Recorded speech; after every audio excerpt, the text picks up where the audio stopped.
Hello guys, कैसे हैं आप लोग। इस वीडियो में आगे बढ़ने से पहले मैं आप सभी लोगों को थैंक यू बोलना चाहूँगा। पिछले वीडियोस में आप लोगों ने बहुत सारा प्यार दिया, बहुत ही अच्छे अच्छे कमेंट्स आए, बहुत ही जेन्युइन कमेंट्स आए। मेरा जो मोटिव था ये चैनल स्टार्ट करने का वो ये था कि मेरे जैसे लोग, जो मिडिल क्लास लोग गवर्नमेंट एग्जाम का सपना देखते हैं या फिर गवर्नमेंट जॉब करने का सपना देखते हैं, मैं उनको अपने एक्सपीरियंसेस शेयर कर सकूं।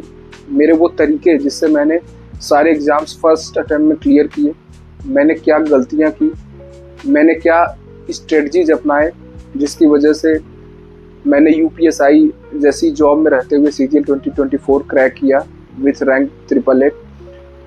जो भी लोग मेरे चैनल पर नए हैं वो मेरे चैनल को सब्सक्राइब कर लें, बेल आइकन को प्रेस कर लें, क्योंकि अब बहुत ही मैनेज तरीके से प्रॉपर स्ट्रेटजी के साथ सीजीएल या फिर एसएससी के अदर एग्जाम्स का प्रॉपर वीडियोस आने वाला है विथ प्रॉपर गाइडेंस। तो मैं आप लोगों के साथ ऑफिसर बनने तक साथ रहूँगा और आप लोगों को प्रॉपर गाइड करता रहूँगा। तो चलिए अपने मेन टॉपिक पर चलते हैं। बहुत सारे लोगों ने कमेंट करके पूछा था कि sir as a SO in CSS New Delhi में आपको क्या सैलरी मिल रही है, नई दिल्ली में आपका खर्चा कितना आ रहा है, आप कितना सेविंग कर पा रहे हैं। तो मैंने पीएफएमएस की आईडी अपनी भाग दौड़ करके बनवा ली है और मैंने अपनी जून मंथ की सैलरी स्लिप डाउनलोड कर ली है, जो मैं अपने साथ लेके आया हूँ। क्योंकि अभी सैलरी तो नहीं आई है, बट फिर भी जो सैलरी स्लिप है वो मैं प्रिंट करके लाया हूँ और मैं वन बाय वन एक एक फैक्टर को डिस्क्राइब करूँगा और आपको बताऊँगा कि अगर आप सिलेक्ट होते हो तो सीजीएल 2025 के द्वारा तो आपको 2026 में कितनी इनहैंड सैलरी मिलेगी। और यकीन मानिए ये आपके लिए बहुत ही बड़ा मोटिवेटिंग फैक्टर बनने वाला है और आप जिस एनर्जी से अपनी पढ़ाई कर रहे हैं उस एनर्जी में आपको एक बूस्ट महसूस होगा ये वीडियो पूरा देखने के बाद।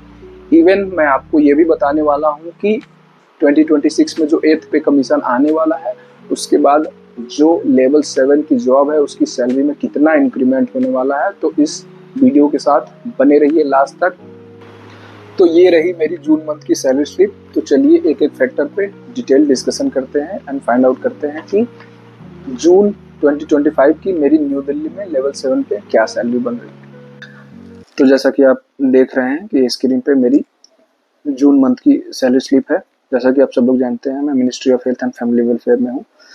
मेरा जो डिजिग्नेशन है वो असिस्टेंट सेक्शन ऑफिसर है और लेवल 7 है। जो सैलरी स्लिप है आप जैसा कि देख पा रहे होंगे 3 पार्ट्स में डिवाइडेड है, emoluments, government recoveries and non government recoveries. हम इन तीनों चीज़ों को अलग अलग देखेंगे और इनमें जो सारे पॉइंट्स हैं उनको सेपरेटली डिस्कस करेंगे कि क्या क्या गवर्नमेंट हमें किन किन फैक्टर्स पे दे रही है और गवर्नमेंट हमसे क्या क्या किन किन फैक्टर्स से रिकवर कर रही है। उसके बाद देखेंगे कि इन किन फैक्टर्स को सम अप करने पर हमारी ग्रॉस सैलरी क्या बन रही है, उसके बाद हमें इन हैंड गवर्नमेंट क्या दे रही है। तो जैसा कि आप सब लोग जानते हैं कि लेवल 7 पे जो बेसिक पे होता है वो होता है 44,900। उसके बाद बेसिक पे पे हमें डीएनएस अलाउंस मिलता है, महंगाई भत्ता मिलता है। जैसे कि आप लोग जानते हैं कि महंगाई जो है हर साल बढ़ती है, तो इसलिए गवर्नमेंट हमें साल में 2 बार डीएनएस अलाउंस के तौर पे कुछ परसेंटेज बेसिक पे का देती है। अभी वो बढ़ के जो है 55% हो गया, 0% से बढ़ते बढ़ते 55% हो गया है। तो बेसिक पे का 55% जो कि महंगाई भत्ता है वो अगर हम कैलकुलेट करें तो वो होता है 24,695 रुपीज़, मीन्स बेसिक पे का 55%। उसके बाद गवर्नमेंट हमें हाउस रेंट अलाउंस देती है जो कि एक्स सिटी दिल्ली में अभी प्रेजेंट में बेसिक पे का 30% है। एक्स वाई जेड जो सिटीज़ हैं जो ये टायर वाइज डिवाइडेड है, इनमें जो हाउस रेंट अलाउंस का जो रेट है वो जेड सिटी में 8%, वाई सिटी में 16% और एक्स सिटी में 24% है। बट एक्स सिटी में हाउस रेंट के महंगाई दरों को देखते हुए गवर्नमेंट ने 6% बढ़ा दिया था, तो अब हमें बेसिक पे का 30% एचआरए मिलता है जो कि होता है 13,470 रुपये। हमें ट्रांसपोर्ट अलाउंस मिलता है ट्रेवल करने के लिए जो कि होता है 3600 इंटू फिटमेंट फैक्टर जो कि अभी चल रहा है 1.55, मीन्स 3600 तो स्टार्टिंग में डिसाइडेड था, उस पर जो 55% महंगाई चल रही है वो हमें ट्रांसपोर्ट अलाउंस में मिलता है जो कि होता है 5580 रुपये। उसके बाद इन सारे फैक्टर्स को सम अप करने के बाद जो टोटल ग्रॉस सैलरी हमारी बन रही है लेवल 7 पे दिल्ली में वो है 88,645 रुपीज़। यह है जून मंथ की सैलरी जून 2025 की। इसके बाद जैसा कि आप सब लोग जानते हैं कि पूरी ग्रॉस सैलरी खाते में नहीं आती है, कुछ गवर्नमेंट रिकवर भी करती है इस पे। तो जैसा कि आप सेकंड कॉलम में देख रहे होंगे, ये कुछ गवर्नमेंट रिकवरीज हैं। ये जो है CGEGIS, ये जो है इंश्योरेंस का पैसा गवर्नमेंट काटती है कि अगर किसी गवर्नमेंट एम्प्लॉय की सडन डेथ हो जाती है तो उसको, उसके फैमिली को जो है आगे की लाइफ को देखते हुए कुछ फिक्स अमाउंट गवर्नमेंट देती है। उसके लिए गवर्नमेंट अभी न्यू ज्वाइन के सैलरी से हर मंथ 20 रुपये काट रही है। उसके बाद ये जो एम्प्लॉय टायर 1 है, ये NPS का पैसा है जो गवर्नमेंट हमारे सैलरी से काट रही है, तो जो कि कट रहा है 6,960 रुपीज़। उसके बाद इस पे गवर्नमेंट हमें 140% और ऐड करके हमारे NPS में जमा करती है, जो कि रिटायरमेंट के समय हमें मिलता है। जैसा कि आप लोग सब लोग जानते हैं कि अभी हमारा जो स्कीम है वो NPS का चल रहा है और मैंने NPS ही ऑप्ट किया है, जिसमें हमें रिटायरमेंट के समय जो हमारा टोटल पैसा जमा होगा उसका 60% हमें मिल जाएगा और 40% जो है हर महीने एज अ पेंशन हमें मिलेगा रिटायरमेंट के बाद। ये जो लास्ट चीज़ है ये है CGHS। जो मिनिस्ट्री ऑफ हेल्थ का सबसे बड़ा बेनिफिट है वो यही है कि आपका जो भी आप पे डिपेंडेंट है, आपके माँ बाप, आपकी अनमैरिड बहन या जो भी अंडर एज लोग आप पे डिपेंडेंट है, उनके हेल्थ का सारा खर्चा सरकार उठाती है। हाँ, तो जैसा कि मैंने आप लोग को बता रहा था कि जो हेल्थ मिनिस्ट्री की सबसे बड़ी बेनिफिट है वो है CGHS।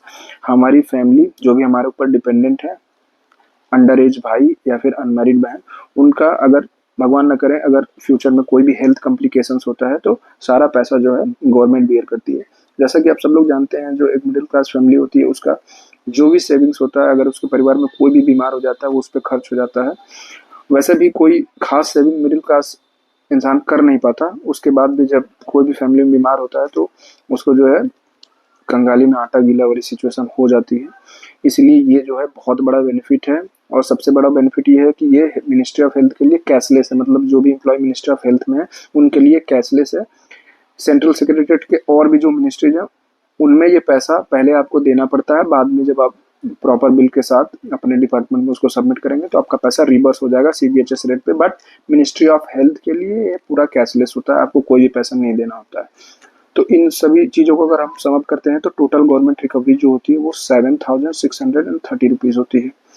तो जो हमें इन हैंड पैसा मिलता है वो है 81,015 रुपीज़, जो एक न्यू ASO को 2025 में ज्वाइन करने पे मिल रहा है। ये तीसरी चीज़ जो मैं डिस्कस करना भूल गया, ये है नॉन गवर्नमेंट रिकवरीज। इसमें कुछ चीज़ें आती हैं, जैसे कि अगर आप किसी सोसाइटी से जुड़े होते हैं या फिर गवर्नमेंट का कुछ अदर स्कीम्स होते हैं जिससे आप जुड़े होते हैं तो गवर्नमेंट आपका कुछ पैसा आपकी सैलरी से काटती है, लेकिन ये मैंडेटरी सबके लिए कंपलसरी नहीं है। अगर आपकी चॉइस है तो आप उसमें जुड़ सकते हैं। उसके कुल अपने अपने बेनिफिट्स होते हैं, बट मैं अभी नया ज्वाइन किया हूँ, मुझे उन चीज़ों का ज़्यादा आइडिया नहीं है, इसलिए मैंने अभी कोई भी सोसाइटी ज्वाइन नहीं किया है। तो जैसा कि आप देख पा रहे होंगे, मुझे जून 2025 मंथ में 81,015 रुपीज़ इन हैंड सैलरी मिली है दिल्ली में। तो ये एक बहुत ही हैंडसम सैलरी है। जैसा कि आप सब लोग जानते हैं कि अभी आप लोग जो भी आपका खर्चा है वो माँ बाप से मांग के कर रहे हैं, और जैसे ही आप लोग सिलेक्ट होंगे और आपके खाते में हर मंथ इतना पैसा आएगा, उसके बाद आप लोग हर चीज़ें अपनी ज़रूरत की खुद खरीद सकते हैं, अपने माँ बाप के लिए भी वो चीज़ें कर सकते हैं। और जिन भी लोगों का सपना उत्तर प्रदेश पुलिस में दरोगा बनने का है, उनको मैं बता दूं कि मेरे चैनल पे एक बहुत ही स्ट्रेटजिक वीडियो आने वाली है UPSI से रिलेटेड। कैसे मैंने वो कौन कौन से तरीके फॉलो किए, मैंने कौन कौन से सब्जेक्ट्स पढ़े, मैंने कितना डीप में जाके पढ़ाई की, तैयारी की, जिसके बाद मैंने आउट ऑफ 400 360 मार्क्स स्कोर किए UPSI 2021 में, जिसके बाद मैंने 10वीं रैंक हासिल की थी UPSI एग्ज़ाम में। तो SSC के अपकमिंग एग्जाम्स के प्रॉपर गाइडेंस के लिए और UPSI 2025 के प्रॉपर गाइडेंस एंड स्ट्रेटजी के लिए आप मेरे चैनल से जुड़े रहिए। मैं आपको वो तरीका बताता रहूँगा जिसकी वजह से आप सटीक तैयारी करके पहले अटेम्प्ट में ही इन दोनों एग्जाम्स को क्लियर कर सकते हैं। और मैं आप सभी से ये वादा करता हूँ कि अगर आप मेरे चैनल से जुड़े रहते हैं तो मैं आपको ऑफिसर बनाने तक आपके साथ रहूँगा। धन्यवाद। जय हिंद।